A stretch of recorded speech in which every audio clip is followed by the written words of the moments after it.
Good morning students, welcome back to my YouTube channel. आज हम issue of share topic के theory section में discuss करेंगे share capital के बारे में। इससे पहले हमने इस टॉपिक के ऊपर 2 पार्ट्स बना दिए हैं। उसके अंदर हमने टाइप्स ऑफ शेयर के बारे में सीखा, एक बेसिक नॉलेज ली है कंपनी के बारे में। आज हम शेयर कैपिटल के बारे में बेसिक नॉलेज लेंगे। मेनली शेयर कैपिटल का मतलब क्या होता है? शेयर कैपिटल 2 वर्ड से बना है, शेयर प्लस कैपिटल। कैपिटल तो हम सब जानते हैं कि एक बिजनेस को रन करने के लिए या एक बिजनेसमैन के द्वारा एक बिजनेस के अंदर जो पैसा लगाया जाता है उसको हम कैपिटल कहते हैं। और उसके आगे एक प्रीफिक्स जुड़ गया है, वो है शेयर। तो जो पैसा कंपनी अपने शेयर इशू कर पब्लिक से लेती है या किसी से भी लेती है, वो शेयर कैपिटल की कैटेगरी में आते हैं, यानी कि वो शेयर कैपिटल कहलाती है। अब देखिए, शेयर कैपिटल के अंदर भी पार्ट्स होते हैं। पहली होती है ऑथराइज शेयर कैपिटल। ये कौन सी शेयर कैपिटल है? देखिए, कोई कंपनी होती है, मैंने आपको पहले वाले पार्ट्स के अंदर समझाया था कि कंपनी को रजिस्ट्रार ऑफिस में हमें रजिस्टर करवाना पड़ता है, तो वहाँ पे डॉक्यूमेंट्स लगते हैं ना, MOA और AOA। तो कंपनी है, जो कंपनी की शेयर कैपिटल होती है, एक मैक्सिमम अमाउंट होता है। कंपनी कहता है कि हम पूरे अपने लाइफ टाइम में 50 लाख रुपए के शेयर, वो हर कंपनी अपने अपने तरीके से डिसाइड करती है, वो MOA में लिखती है और उसको रजिस्ट्रार को ऑफिस में। तो जितनी MOA में ओनर्स ने जो लिखी है शेयर्स कैपिटल की वैल्यू, वो होती है ऑथराइज शेयर कैपिटल। यही होती है मैक्सिमम अमाउंट। ये बाद में अगर आपकी ग्रोथ अच्छी है और आपको चाहिए पैसे, तो ये चेंज हो सकते हैं बाद। ये अल्टरनेटिव है कि बाद में चेंज होगी। अब देखिए, ऑथराइज शेयर कैपिटल में से एक पार्ट निकलता है इशूड शेयर कैपिटल।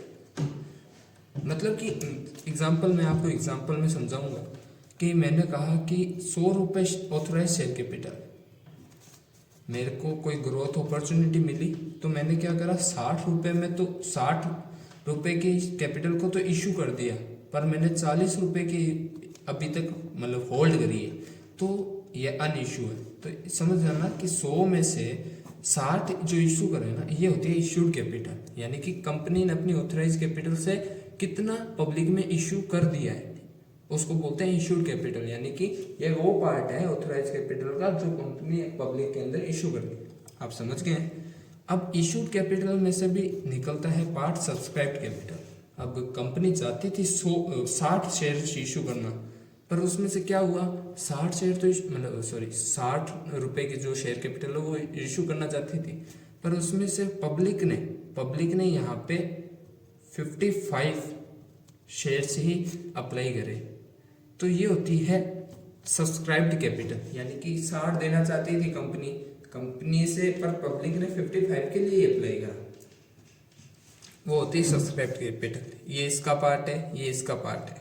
अब सब्सक्राइब्ड कैपिटल में भी 2 पार्ट्स निकलते हैं, कॉल्ड अप और अनकॉल्ड अप। हमेशा याद रखना, कोई भी शेयर होता है, उसके प्राइस में कंपनी के पास बहुत से अल्टरनेटिव होती है कि वो पैसे कैसे ले। कंपनी चाहे तो, एग्जाम्पल लेते हैं, कोई एक शेयर है वो 100 रुपये का है, कंपनी चाहे तो ये 100 रुपये पूरे ले सकती है एक ही बारी में। कंपनी चाहे तो इन 100 रुपये को 2 कॉल्स में ले सकती है, एप्लीकेशन और अलॉटमेंट में 50-50। कंपनी चाहे तो इनको 4 अलॉटमेंट मतलब 4 कॉल्स में ले सकती है, जैसे 30-20 30-20। तो ये कंपनी के ऊपर है कि कंपनी कैसा पैसा लेना चाहती है। तो उसी के आधार पे इन 2 पार्ट्स और हमने कॉल्ड अप और अनकॉल्ड अप।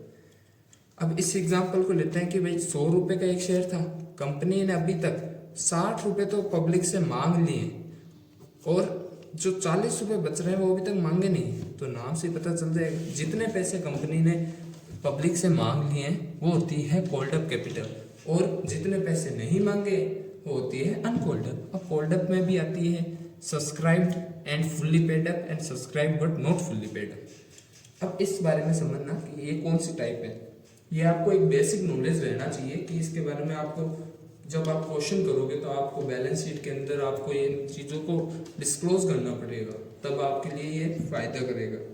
तो अब देखेंगे हम subscribe and fully paid up. जैसे कंपनी ने आपको इस क्वेश्चन में मैंने बोला था कि 100 का शेयर था, 60 मांग ली और कई शेयर होल्डर्स ने 60 के 60 पूरे जमा करा दिए, यानी कि 60 मांगी और 60 जमा करा दी।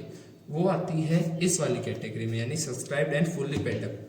बट अब 60 रुपये दे 60 रुपये मांगे मैंने, पर 60 में से क्या करा, कई लोग आए, उन्होंने 50 रुपये जमा करे, तो वो आते हैं subscribe but not fully paid up capital में। समझ गया ना। अब देखिए ये इससे मेन इंपॉर्टेंट टॉपिक है जहाँ से एग्जाम में 100% आपको एग्जाम के अंदर कोई भी स्टेट एग्जाम हो या फिर कोई भी आप अगर स्कूल में कहीं पे भी टेस्ट दोगे या कंपनी का जहाँ पर भी चैप्टर है, तो मोस्ट इंपॉर्टेंट जो टॉपिक है वो होता है रिजर्व कैपिटल। रिजर्व कैपिटल क्या होता है और कैपिटल रिजर्व क्या होता है, ये डिफरेंस आता है। या तो यहाँ पे डिफरेंस पूछ लेगा आपसे या फिर रिजर्व कैपिटल का मीनिंग पूछ लेगा। तो रिजर्व कैपिटल क्या होती है, सुनो। रिजर्व कैपिटल का मतलब ये है, जैसे कोई कंपनी है, कंपनी, आप सभी को पता है कि कंपनी क्या करती है, एक अमाउंट, रिजर्व का मतलब क्या होता है, हमने प्रॉफिट हुआ, प्रॉफिट में से जैसे 10,000 का प्रॉफिट हुआ, पर मैंने उसमें से क्या करा, 6,000 रुपये तो यूज कर लिए, पर 4,000 रुपये मैंने रिजर्व में रखे। रिजर्व यानी कि वो सेविंग्स है हमारी, जो हमारी काम आएगी आगे चल के। ऐसा ही यहाँ सिनेरियो बनता है रिजर्व कैपिटल, कैपिटल के अंदर। जैसे कोई कंपनी होती है, कंपनी कहती है हम आपको 100 रुपये में एक शेयर इशू करेंगे, जिसमें से 60 रुपये तो हम अभी ले लेंगे, पर 40 रुपये हम कब लेंगे, जब वाइंडिंग अप, यानी कि जब हम कंपनी बंद करेंगे तब हम 40 रुपये लेंगे। उसको बोलते हैं रिजर्व कैपिटल। ये इंपॉर्टेंट टॉपिक है, आप समझना इस पॉइंट को। ये आपके एग्जाम के अंदर एमसीक्यू में या आपको 2 मार्क्स के अंदर थ्योरी क्वेश्चन जहां पर भी आता है, वहां पे पहला एग्जामिनर का प्रेफरेंस इस क्वेश्चन के लिए जाता है। अब आता है इसी का एक है अल्टरनेटिव क्वेश्चन का कि कैपिटल रिजर्व क्या है। कैपिटल रिजर्व किससे बोलते हैं, देखो 11th क्लास में हमने सीखा कैपिटल रिजर्व यानी कि वो रिजर्व जो हमें कैपिटल प्रॉफिट से होता है।